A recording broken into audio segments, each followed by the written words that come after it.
Comment le christianisme, après avoir été persécuté par les empereurs, est-il devenu la religion officielle de l'Empire romain?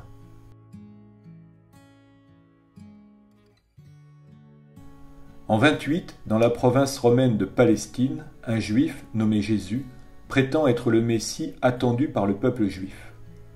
Les chefs religieux juifs le dénoncent comme agitateur et les autorités romaines le condamnent à mort par crucifixion en 30 à Jérusalem. Quelques jours après, les apôtres, proches disciples de Jésus, affirment qu'il est ressuscité. C'est le point de départ du christianisme. Des juifs et des païens se convertissent à cette nouvelle religion monothéiste. Une communauté est née, celle des chrétiens. Des règles inédites s'imposent, le baptême, puis la communion, chaque dimanche, sous la direction d'un prêtre qui lit des passages des évangiles.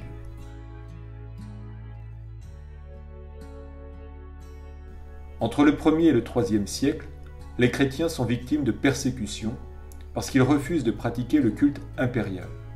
Malgré la mort de nombreux martyrs, les conversions au christianisme se multiplient. Au IVe siècle, les persécutions prennent fin parce que l'empereur Constantin se convertit lui-même au christianisme. En 313, il adopte l'édit de Milan qui accorde aux chrétiens le droit de pratiquer librement leur religion.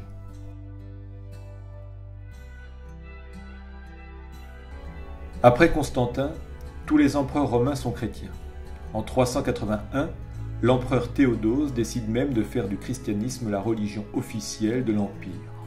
Toutes les religions polythéistes sont désormais interdites. À partir du IVe siècle, l'Église s'organise.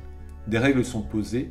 Au concile de Nicée, par exemple, en 325, des chefs sont nommés à la tête de chaque communauté, les évêques, et des lieux de culte sont construits, celles que l'on appelle les basiliques. Aujourd'hui, le christianisme, avec 2,2 milliards de fidèles, est la première religion dans le monde.